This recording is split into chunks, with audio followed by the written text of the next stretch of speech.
Hello, hello, guys. This is Grandmaster Eugene Perelshteyn, and welcome to today's lecture. We're going to be going over my recent tournament, the ALTO Tournament. Does anybody know what ALTO stands for? Let's wait for some more people to join. We can start getting. Hello, hello. Can you guys see and hear me okay? Yes, perfect. Does anyone know what ALTO Chess Tournament stands for? We're going to be going over some of my games from it. ALTO, A-L-T-O. Anybody in the chat?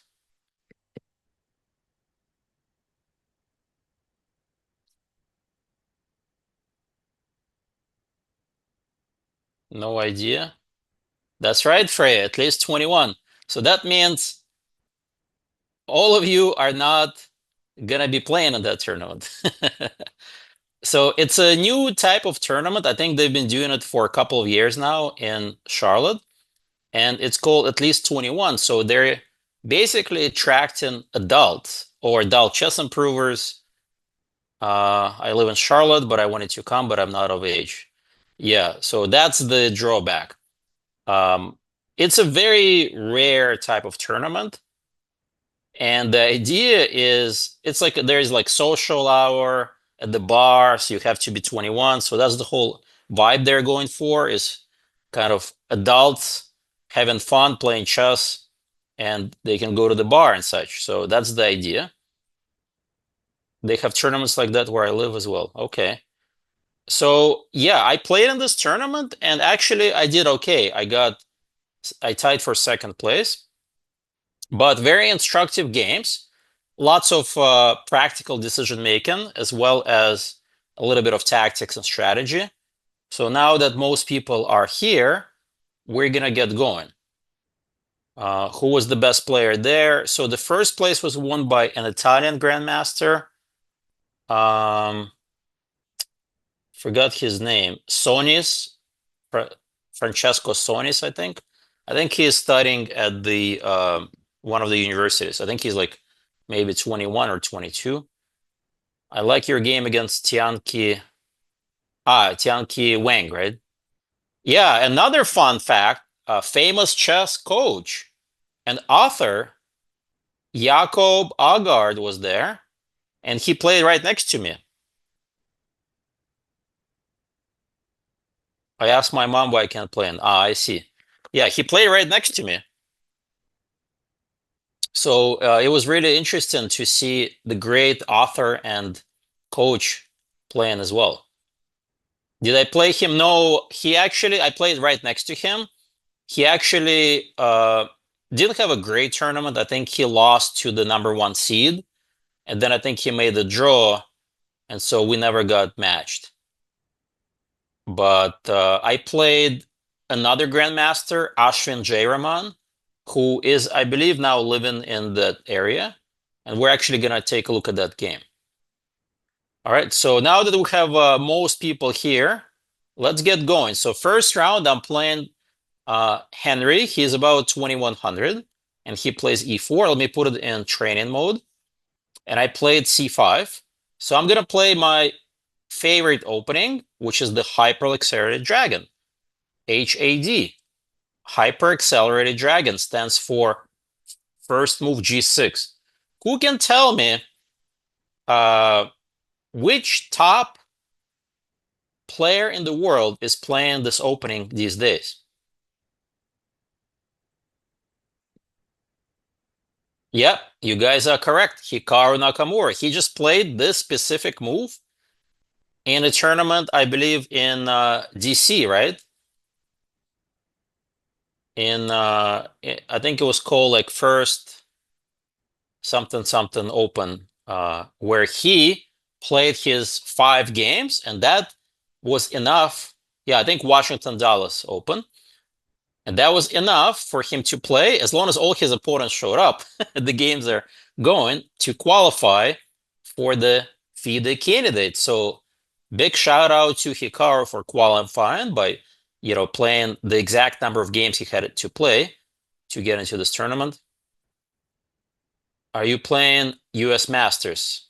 Probably not this year, but yes, good question. US Masters is also in Charlotte, and it's a very, very powerful tournament. At least two 2700s, I think, signed up. I believe Jeffrey, Zhang, and who else? Sevian, maybe Sam Sevian, or A Wonder. A Wonder is Sam Sevian. Okay, there we go. So very strong tournament. I believe last year Caruana played, right? That's how he qualified to the candidates. He won the Grand Prix points by winning a lot of these open tournaments to qualify to the candidates. So both Americans, Hikaru and Fabi, are in. We know who else is playing. Geary is playing in the candidates.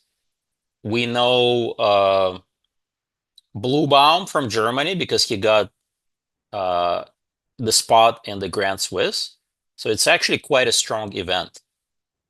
And then we're gonna find that, yeah, we're gonna find the top three finishers of the World Cup, which is a very exciting tournament. And I hope everyone is watching that. All right, so now again, let's I think we have enough people here. Let's get going through the chess. We can actually learn something today. So all the main line here. I'm not gonna go over too much theory. Bishop c4. I actually covered this move order. Maybe I'll talk a little bit about this knight f6 move order in my Chessable course. I don't know if you guys checked it out yet, called, yeah, basically it is called Hyper Accelerated Dragon. So the point of this move order is to put pressure on this pawn. And now they don't have time to play c4 and knight c3, which is the Marat bind. So he plays here, I play here. He does have an option of taking, which I didn't mind, but he goes for the main line of the accelerated bishop g7 and bishop c4. Oh yeah, Prague is definitely gonna get in, no question about that. Through the feeder circuit thing. Queen a5. So first question to everyone, what is my idea of queen a5? Well, obviously, other than knight takes e4, what am I really trying to encourage white to do here? Stop long castle, yes. Plus some queen b4 ideas in the future. Yeah, so the point is I want my opponent to castle kingside. Now, who can tell me why black wants white to castle kingside? What am I trying to avoid with this move, queen a5?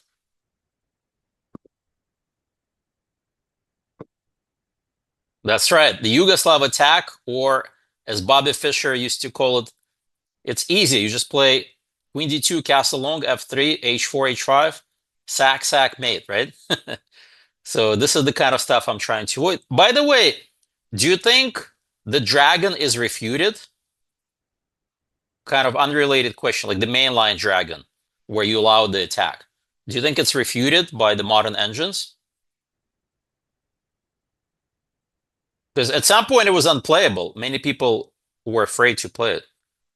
And the answer is no, it's not refuted. So if you have a powerful chess engine, it will tell you, yeah, dragon is just as good as any other opening. So the big chess evolution, if you will, was the modern chess engine pretty much tells you every opening is playable these days, which is both a good thing and a bad thing. If you're playing black, it's a great thing, right? Because you can play many openings. If you're playing white, you now have to be prepared for so many new openings that used to be unplayable that it's quite a lot of work. So I think if you're white these days, you have to be ready for anything, which is much tougher. So we'll discuss the white discussion on the next game when I'm white. What is our topic? Our topic is ALTO, at least 21 tournament that I just played a couple of weeks ago in Charlotte. And I'm going over my games. So this is round one. I'm playing against the 2100. So I castle as well. He plays bishop b3. All theory. The bishop is easily defended here, right? Well placed. I play d6. So what is black's idea? Easy. Knight g4, pressuring the bishop. In turn, pressuring this knight. So he plays a logical move h3. Again, all theory, lots of games. Bishop d7. I finish development. And now he surprises me with this move king h1. I don't know what to make of this move. It's kind of a do-nothing move. He's getting ready to play f4. He could have played f4. This is one of the theoretical moves right now.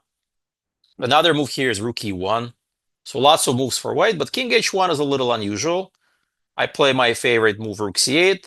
So one idea is the knight can go to e5, c4. Sometimes you want to trade and put pressure on the c file as well. He plays f4. And now here is the good question for everyone. Who can guess my move? And by the way, black has more than one good move. But my move undermines the strategic idea of this opening for black. Okay, so strategic idea for black. And that my move is pretty much illustrates that idea.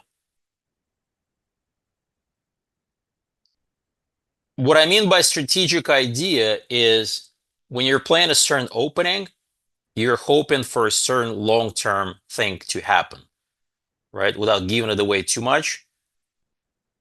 Black has a long-term advantage, which we're going to talk about.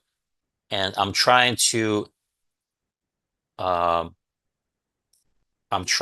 basically enhance it, if you will, or make it stronger. All right, so let's see what people are saying. Knight takes d4, bishop c6. This is actually not a bad idea, by the way. Take, bishop c6, followed by knight d7, trade dark square bishop. This is a good strategic idea, not bad. b5 is interesting. It's more tactical than strategic, right? If they take on b5, knight d takes, you take knight takes e4. But nope, neither of these two moves, neither knight takes nor b5. Maybe even more simpler move, perhaps. I did not like knight h5 because knight d2. Bishop takes c3, bc. I wasn't sure about that position. Knight h5 was interesting with idea to play knight g3. Rook f e8, unnecessary.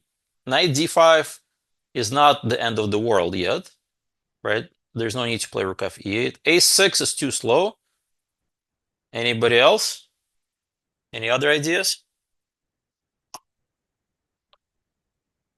All right, I see one person got it. Queen h5. That's what I played. What is my strategic idea, guys? I want to trade queens, but why? Why does black want to trade queens? Why does black want an endgame?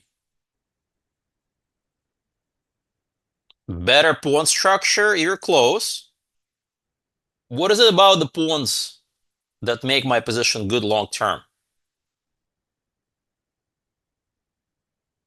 Right, think about Sicilian in the big picture, right? White trades their central pawn for our side pawn, which is a great benefit to us because side pawns are not as powerful as central pawns. So therefore, I have two pawns against one. And when you have one long-term strategic asset, you naturally want to go into the endgame and maybe make that work for you. So I eliminate any attacking options for my opponent. Makes sense, right, guys? To trade queens. So f5, he is still thinking he's attacking. Not really, right, guys? I simply take on d1. By the way, before we go deeper, quick tactical awareness. What did I play? What did I plan, rather, to play after knight f3? Let's say he doesn't want to trade. Knight g4, bishop g1. I can take on c3, bc, but I'm not sure if tactically that's what I want. Yes, bishop takes h3. I have at least a draw because he can never go here. But of course, black wants more than a draw. Let's say queen a2. Very simple win. Bishop d4. The more difficult one is this one. Now this, I doubt any of you are going to guess the top two moves by black in this position. But we can give it a shot. Black has two moves that give them close to winning advantage. Okay, I see one move in the chat already mentioned, so you guys are good. Okay, one move is already mentioned, but not the second move. Let's see if anybody can get the second move. So far, the second move is not mentioned in the chat. By the way, knight e5 is very tempting, right? But the funny part is you actually don't win. With bishop h2, king h1, there is no win. You have a draw, but you're not winning. So this is a very nice idea, but it doesn't work. So the only two moves that are winning, I see g5 in the chat. Good job, right? Because now this is yours. e5 square is yours, and you easily win. And if they don't take, you're going to take them. You also win the square. And on top of that, you open up the g file. So g5 should win the game. Bishop h6 is the second move. See, yep, good job, Sartak. Mentioned bishop h6. So the idea is, again, very simple. If they go here, right, we can kick this knight. Probably e6 is the simplest. And we're going to get at that pawn. So yeah, these two moves are crushing. Now, he didn't play knight f3. He simply played f5. I take. Now, big decision. Knight a5 or knight e5? Let's see how people are going to vote on this one. Let me know in the chat which one you prefer. My intuition told me one of these two moves, and luckily I got it right. My intuition was correct, and the engine as well confirmed my idea. Yeah, you guys are all strong chess players. Knight a5 is correct. So I'm actually going after this bishop. You can say, but what about the outpost? Isn't you're supposed to play for outpost in chess? Yeah, but in the big picture, this knight is going to be blocking our bishop. And the knight by itself on e5 doesn't do anything. Plus, this guy is a monster. Yeah, this is one of those examples where the outpost is not as useful. Whereas going after your opponent's bishop is going to give me yet another long-term static advantage. He took, he played here. I played here. He played knight takes, c3, I2, he took. And now, who can count the static advantages that black has in this endgame? And let me know. Of course, one is, yep, good job, bishop pair. That's one. What else?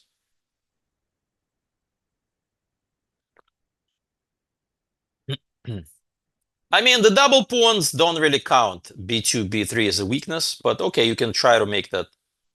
Yes, pawn islands, good job. Pawn islands. So they actually have an extra pawn island, this e4 weak pawn. And we already discussed the two central pawns, right, from the earlier. So black actually has lots of good things going for them. But white is rock solid. It's not an isolated pawn. Don't be confused. Isolated pawn, if let's say my pawn was on c7, then it's an isolated pawn. When there is a pawn in front of it, it's not a true isolated pawn. But it's still kind of weak. So he goes, I played a6. He goes knight, rook e1, king g7, knight f3, bishop c6, bishop d4. Very good defensive play by my opponent.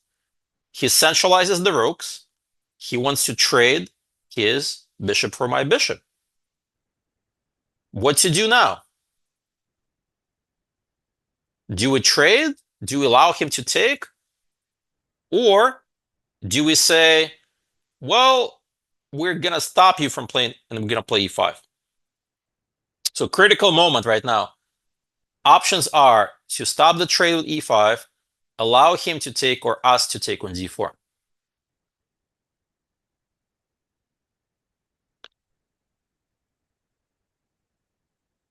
All right, let's focus.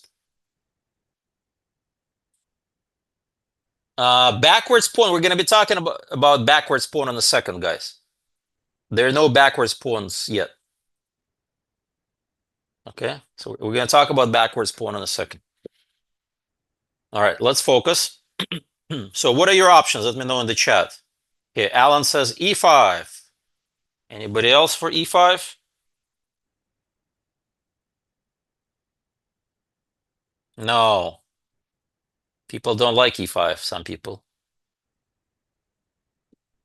There's one very strong move here for black. Let's see if you can find it.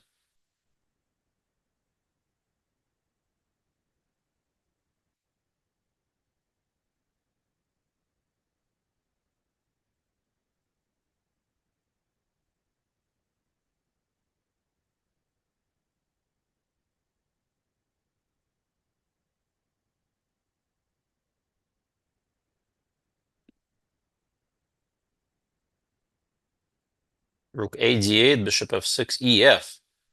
I don't know about that. That's an interesting idea, though.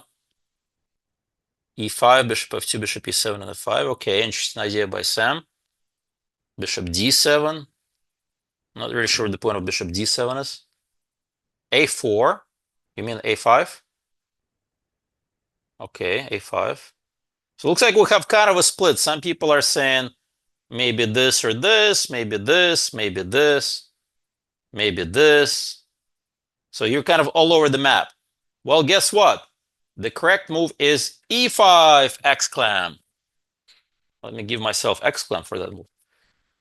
Well, my opponent plays this, and here is where you're gonna say, wait a second, isn't this a backwards pawn? What are you doing? You're in this bishop is dead. What are you doing to your bishop? Who can explain to me why e5 is a good move?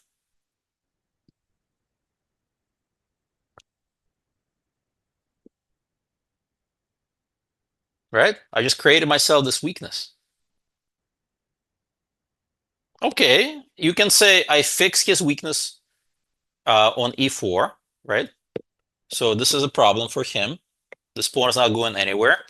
But of course, the main idea is e4 and d6 pawns cancel each other out. They're both weak. But the knight on f3 is restricted, and my long-term plan is f5 now to try to open up the bishop. Kind of unusual idea to play for f5 long-term to activate the c6 bishop. So both bishop e7, bishop d8 are good. This is a nice idea that during the game I did not see. I calculated this far, and I saw this bishop retreating, let's say f2. And this knight is coming in very, very quickly to b6 and d5.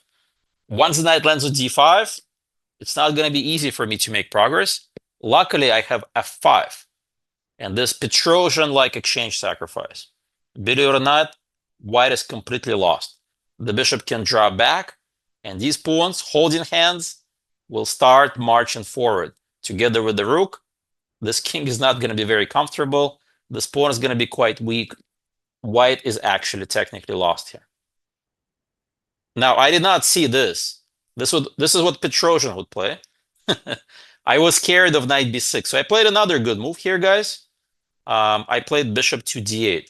My idea is that if the bishop is driven back with the same concept, well, the knight is not going to be coming to c4. I'm going to play b5.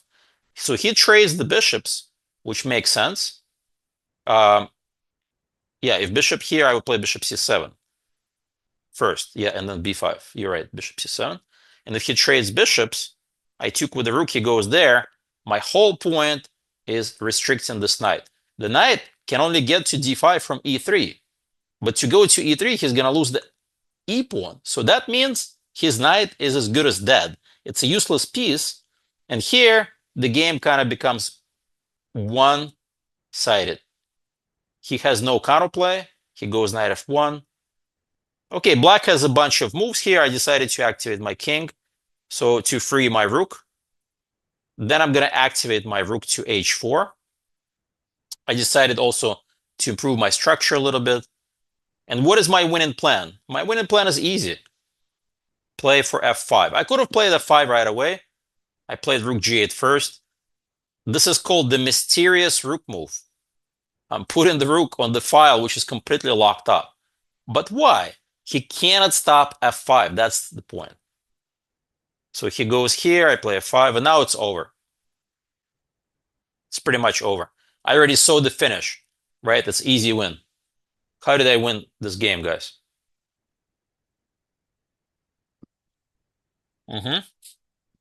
That's the simplest, rook e4. Trade the rooks, and then f4 resigns. So very nice game where I got to illustrate nice strategic resources for black. Let's move on to the next game. Now, next game is completely opposite of this game. Wait a second. I chose the wrong one. This is last round. This is Vigorito on round 2. So I'm playing Dave Vigorito. He's actually from Massachusetts. I believe he's in the same city that Carissa is from originally. So Dave and I go way back. We played 20 years ago, at least. And let's take a look at this game. Ah, you live in Massachusetts. Nice. So now for this tournament, okay, I decided to honor Daniel Naroditsky. As you probably already know, many of you know, he tragically passed away like literally a few days or even a week before this tournament. So to honor Daniel, I decided to play aggressive chess in this tournament.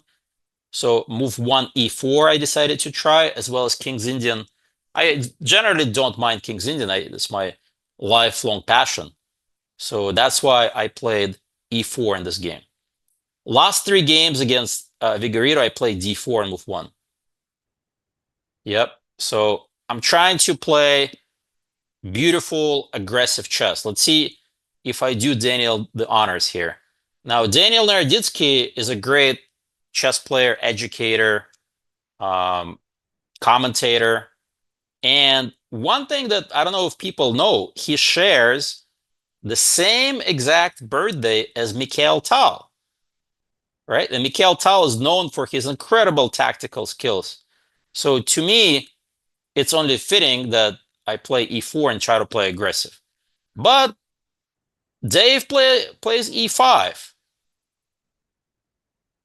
Well, how am I going to get aggressive chess against e5, right, guys? I mean, he is a lifelong Najdorf player. Okay, we have some fireworks after c5, maybe. He plays e5. I play knight f3. King's Gambit, good idea, although I'm not that well versed in the King's Gambit. Scotch. Scotch is not bad. Danish, Belgrade. Yeah, Belgrade Gambit. I was thinking about Belgrade Gambit. That's Daniel's pet line. Although in my course, every Gambit refuted, I had the Belgrade Gambit semi-refuted in that course. Halloween Gambit, okay, not bad, in the honor of Halloween on October 31st. So he plays knight c6. Well, I found another way, guys. That's okay. I found another way. I played the Italian, but not just any Italian. I played the sharp Italian, or I call the modern Italian, with bishop to g5.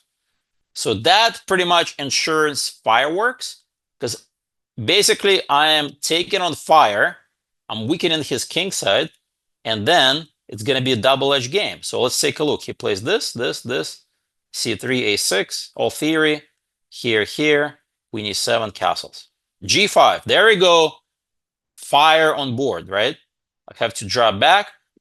Now, immediate h5 doesn't really concern me that much because I can just block it with h4. And that's the general defensive strategy. As long as I have h4, I'm actually safe because g4, my knight can just go anywhere and my king is quite safe. So he plays bishop g4. By the way, big theoretical debate around this knight d7 move. That's an engine move, by the way. Already many top players know about this move. By the way, how many of you in the chat know about this knight d7 move? Let me know. For white or for black, I don't know if you play this. It's not a very natural move. By the way, the second one is this. This is the top 2 engine moves. Yeah, this is a tough one. So don't feel bad about this. My opponent also didn't know. The point of knight d7 is, remember I said h5 is black's idea. Well, the knight reroutes here and, oops, g6, and then you play h5. So when I play h4, he can take. So there's no h4, basically. Yeah, knight h7 is Gukesh. And I don't know what the pawn, maybe the pawn was on b4 instead of, yeah, I wasn't sure. You're right, Gukesh Mishra, knight h7. Did I win? Well, I'm not going to spoil it for you guys. We'll find out. Bishop g4, very logical move. He is getting ready to castle, potentially. He's also pinning my knight. Maybe knight h5 is coming. Immediate knight h5, there is a problem with this move. I believe, yeah, I believe this is the problem. He takes, I take, I hit the queen. And if he takes back, then this guy's lost. All right, so this, I played b4, natural move. He goes there. So now this is getting a little uncomfortable. He wants to take, and play h5, h4, and checkmate me on the h-file. So I get out of the way. Well, why am I getting out of the way? Because so I can take with the f pawn. right? I have the pawns as a shield against his attack, plus the rook is now active. So he plays natural move this to try to slow me down. I play b5, this. But now at least the bishop and the pawn control b6 square. The knight wants to get going. So he plays actually very natural moves, right? And I decided, okay, I got to do something with the spin. So I played h3. Notice again, I don't mind this, right? Very nice position. So he decides to drop back. Oh, and also this is very dangerous for him to take, right? Because the square is now forever mine. I can take with the knight or even queen. Very good position for me. So he logically drops back. And now I force his hand with knight h2. So now this knight has to do something. He doesn't want to do this, so he goes here. Again, I ask him, which way you're going to take? He logically takes this way to create this pawn chain, open the G file. Now with EF rather, D4, this bishop is locked out of the game. And it's not clear where this king is going to go. This way, very dangerous with the queen h5. Knight here, and this way quite dangerous as well. So that's why he keeps the center closed. And now the most difficult move of the game is coming up right here. So I want you to think deeply here for white. What is white's best move? Now, white has several good moves, but I feel like my move is the most uncomfortable that I played. And I'm going to give you a hint because this is not an easy move. Think prophylactic thinking. Okay? Prophylactic thinking. I actually coined a new acronym in chess. It's called RAP, R-A-P, restrict, anticipate, prevent. So let's all RAP here for white. And this is an easy one to remember. Restrict, anticipate, prevent. So it's one of those three. We are anticipating, and we're rapping here. Okay, what is our opponent going to play? All right, so I see queen h5 a little bit there in the chat. Let me see what else. What is black's idea? What is black going to play next? We're anticipating.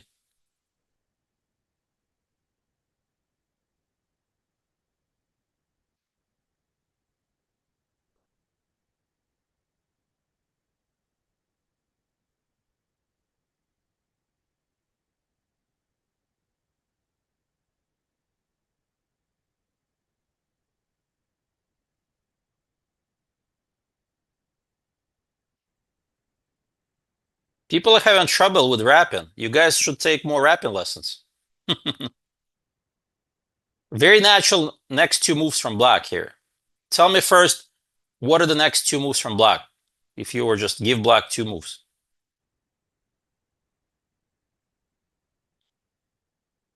Okay. One, Freya, and what's the second one? No, prevent. Prophylaxis and rap is the same thing, but prophylaxis is too difficult a word, so that's why I came up with rap. Restrict, anticipate, prevent. Yes, you guys got it. Very easy to anticipate, right? We're in the anticipation stage. All right, now we know what your opponent's going to play. Knight e6 in castle. What are you going to do about it?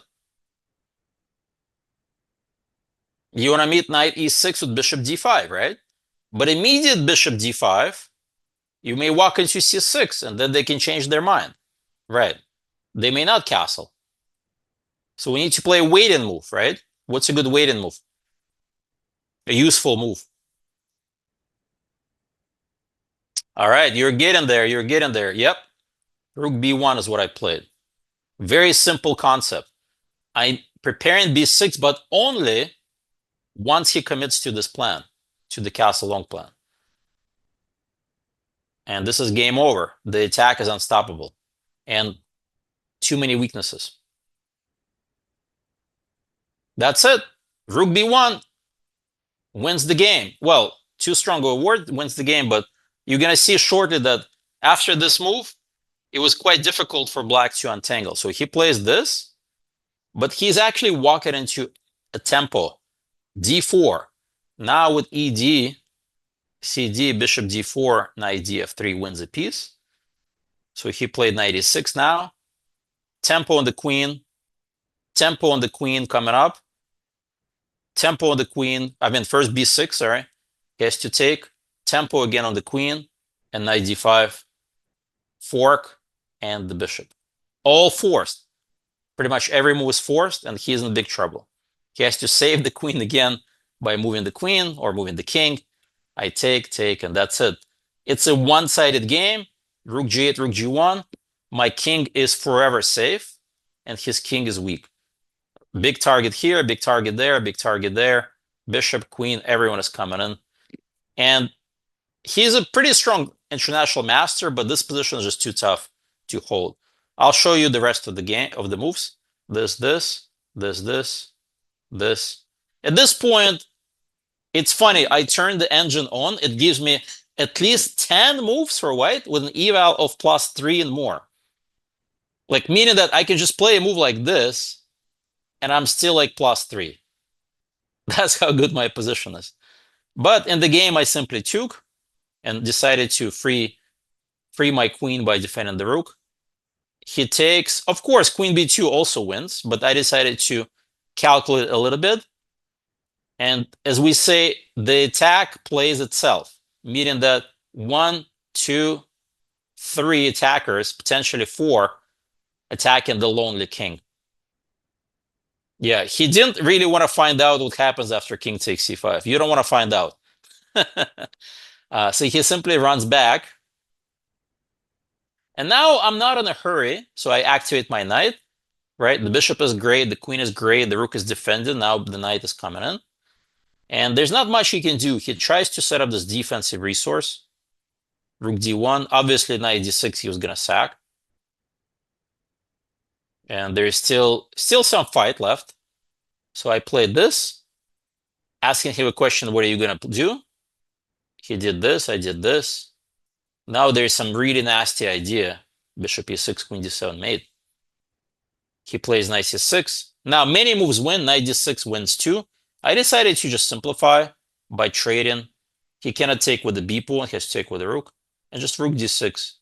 And it's funny that if he takes, the knight and the pawn and the queen completely dominate these guys. Like, he's up in exchange, but who cares? I'm actually winning easily. So he doesn't take, he plays this, check here, and the rest is easy. Right now, more than one idea win. This is the simplest, and he resigned. So where did black go wrong? Well, that's a good question. If we were to go all the way back here, I have a feeling that this is already bad position. Like, once I got d4 in, I think this is maybe already losing. So maybe like once I got to play rook b1, maybe this is already like losing for black.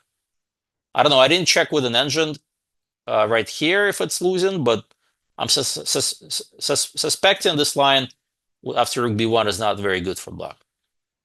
So you see, guys, hopefully this game in honor of Daniel Naroditsky, where I use the concept of domination and attack to go after the king, and then some sacrifice along the way, like the exchange sacrifice. All right, so what do you guys think about this game?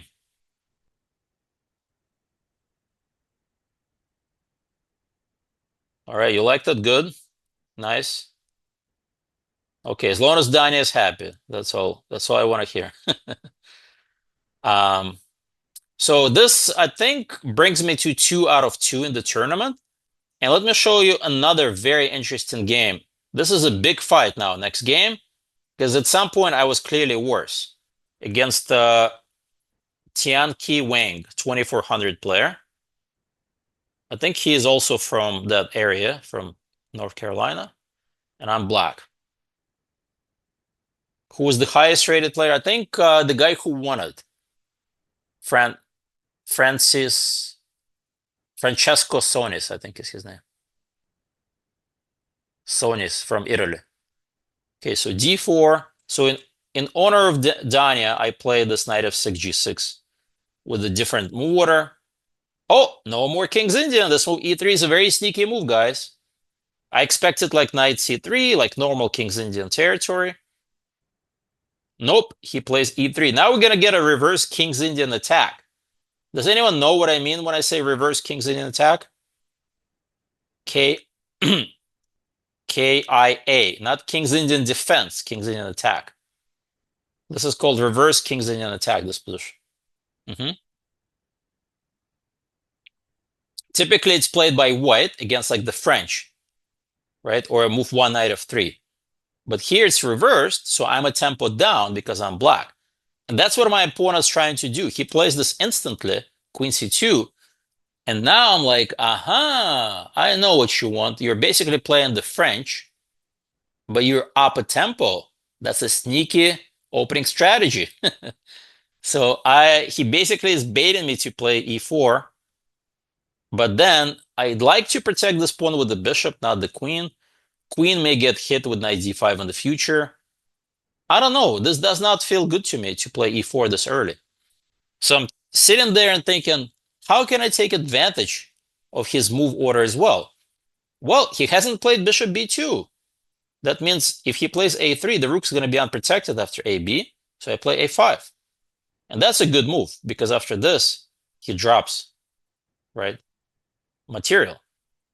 So he naturally goes there. And during the game, I was debating, okay, do I take or not take? I saw this position. I ended up not going for it. But black is completely safe. Maybe a4 first. I don't remember if he was going to do a4 first. Followed by this. Okay, black is safe. But I wanted to have more of a fight. So I took a lot of risk with this next move. I knew that's a little risky to play b6. This and this. So now I protect the pawn. And I slow him down quite a lot. d5 is going to give me this outpost, right? And then the bishop can reroute. And c5 is, well, good luck breaking with c5 with these two guys and the knight. But he played a good move. a4. Okay. And now I played h5. The idea is in the King's Indian attack, you activate the knight via f8, h7, right? g5, maybe h4, h3, and attack the king. And here he plays an interesting move, f4. Maybe f3 was even more interesting, by the way. But basically, he's saying, well, he can actually play on the king side, right, with this move f4. So what do I play? Big question for everyone.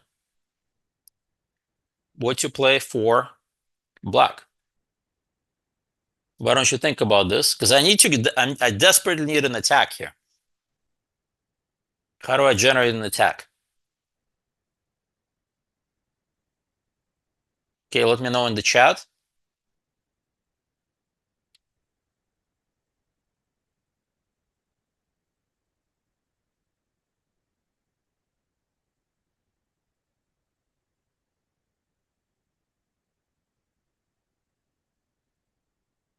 Anybody else? d5. Not so sure if d5 gives me the attack.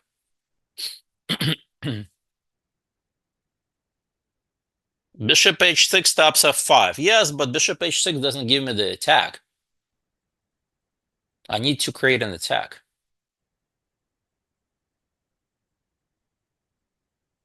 Ef bishop f3, where's my attack? I considered this briefly. But no attack. So I played knight g4. Okay, guys?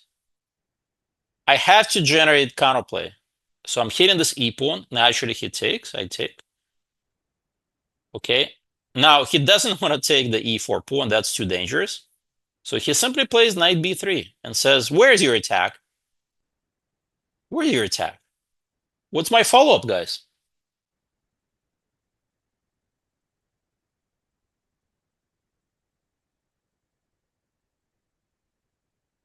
Well, I played d5.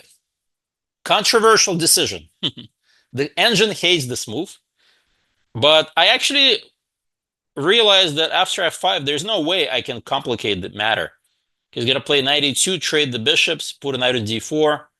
His king is quite safe. He can play g3, protect the pawn on h2. So I play a very risky decision, d5, to slow him down. He plays a good move here. And now, bam, knight f6. Okay, he plays a good move, knight e2. Now, who can guess my next move? Again, I must generate an attack. Otherwise, I'm going to get slowly squeezed. Yes, g3. He was kind of shocked by this move, but it makes sense after hg, knight g4. Imagine my queen getting to h5. He's in mate. So he played h3 to lock me up. I played knight h5. I was debating knight h5 or knight g4, but I didn't like something here. Maybe this. And queen e2 and g5 next. I think something like this I didn't like. I played knight h5. He played this. Now, bishop f6, I think computer doesn't like. I think it likes g5 more, if I remember correctly. But okay, bishop f6 is fine. This, and now I play g5. So it's kind of dangerous for him, but he decides to kind of slow down, defend the e-pawn. I drop back. And now look at all these pieces finally gathered around his king. Maybe the bishop comes over and I sack or something. You know, I'm kind of looking forward to the attack. He plays this. Shocking decision. I think he shouldn't do that. Maybe queen d1 made more sense, and then he can take it any moment. But by doing this, he gave me the c file, and I happily take it. Now the game is slightly better for black. I finally take over the initiative, but white is still rock solid. He plays this. Well, I don't want to draw, so I played rook c4. He plays a very interesting idea, knight a1. I'm like, what? What are you doing? But I guess he wants to bring the knight here and defend pawn. Nothing wrong with knight c1 and a2, c3, but okay. I play bishop here, he goes there. Now, big decision, guys. Do I sack on h3 or not? Why don't you think about this? Not an obvious one, by the way. My intuition told me to sack, but then my calculation told me not to sack. How do you make that decision? That's a tough one.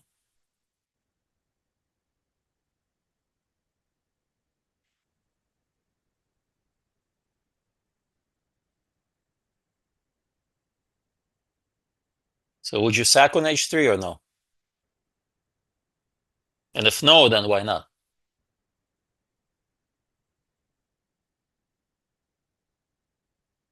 Calculation over intuition. My intuition is usually bad. Yeah, that's a tough call on this one. I feel like in a blitz game, I would sack on h3. In a practical, like classical game, I would calculate it. And then based on what my calculation tells me.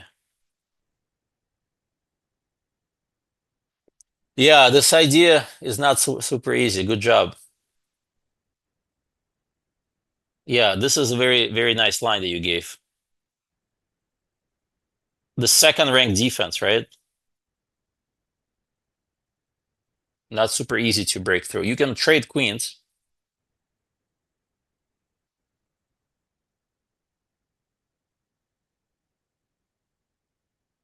You can do queen h2, for instance. I think I saw even this far and I wasn't sure what's going on here. Maybe I could be worse here. Maybe it's equal.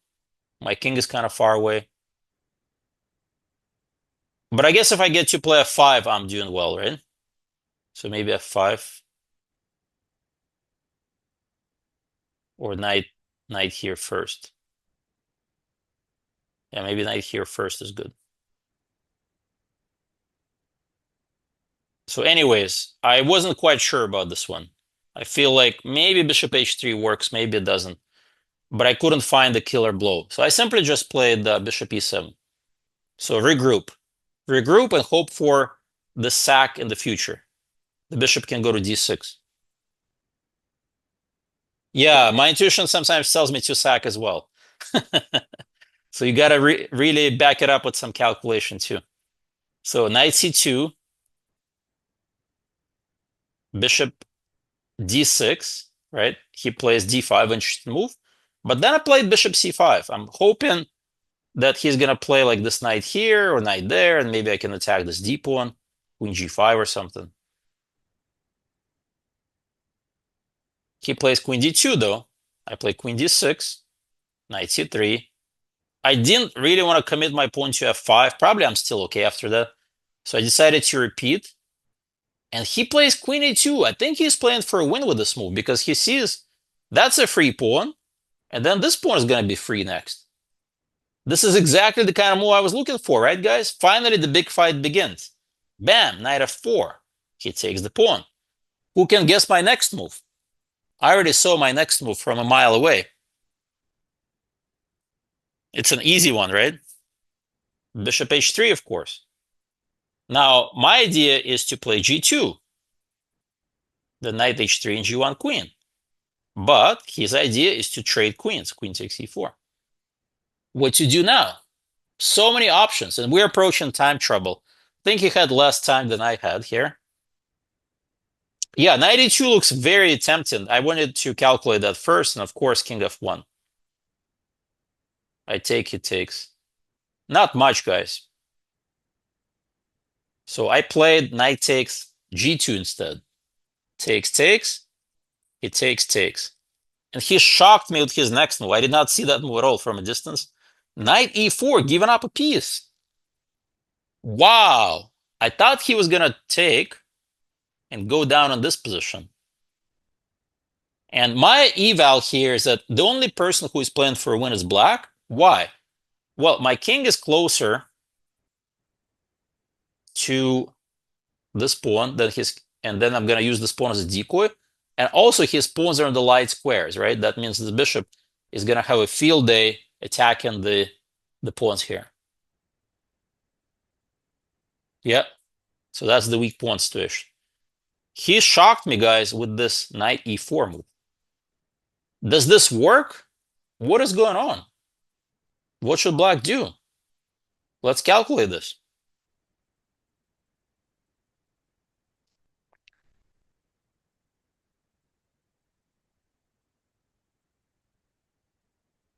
So black to play, show me your calculation skills. It's a 4 sequence from this point on.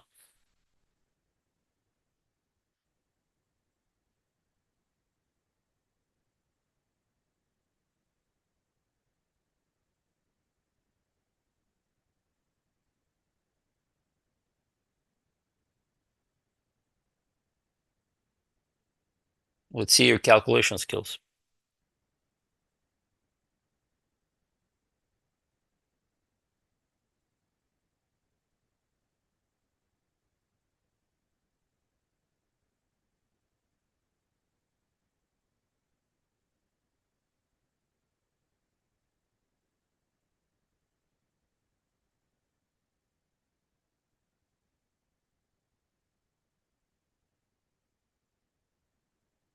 What is knight f1?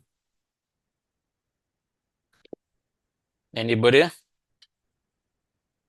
Yeah, knight e4 is a surprise. Big shock to me.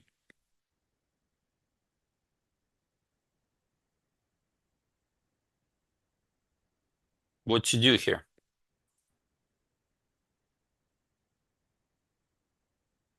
Okay, good job, Ian. Good calculation. So good job. I saw very good calculation right here. Look, guys, we take, they take. We take, they go here. Bishop c8 is forced. And my opponent from a long sequence missed. The knight can drop back here and here, right? To stop the pawns. Well, is it a draw at the very end? Because he can try to win the knight. Did you calculate deeper than this? This is how the game went. But I hope you calculated to an opposite color bishop endgame. Yes, this is how the game went. He queens. What's the eval? Can white hold this? I didn't know if this is winning. What do you guys think? With best play, is this holding for white or no? What's the rule? Who knows the rule? with the 2 pawns, how far apart do they need to be?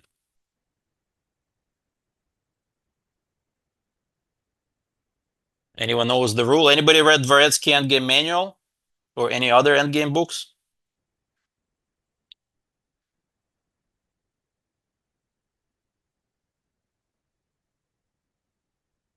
So when they're connected, it's an easy draw, right? Because the bishop can just sack.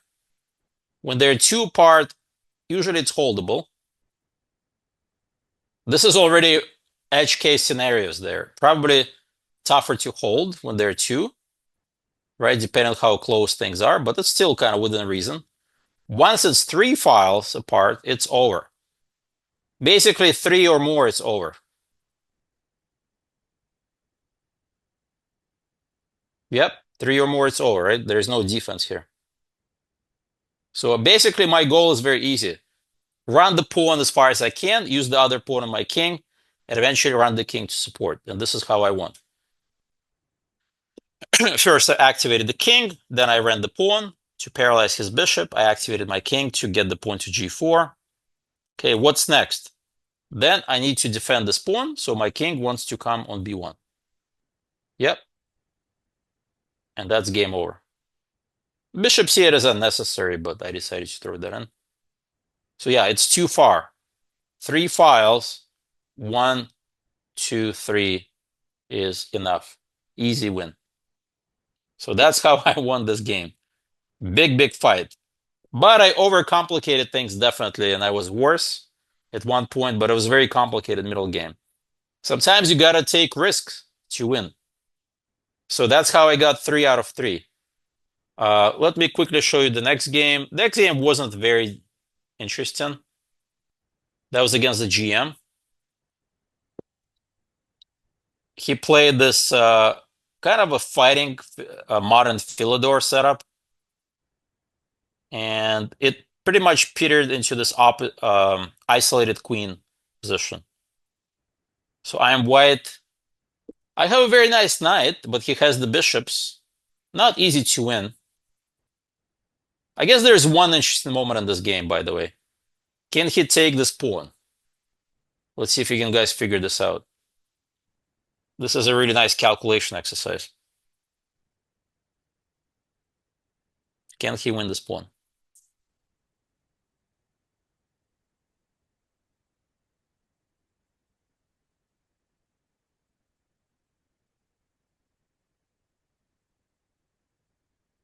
Yeah, knight b5 is definitely annoying. This is what I saw, and now rook e2 is a big threat. No. This one, I think you have bishop g4. You have to be careful. I think it's f takes e, I think, is the one that wins because bishop, I guess rook e3, there's both a6 and bishop here.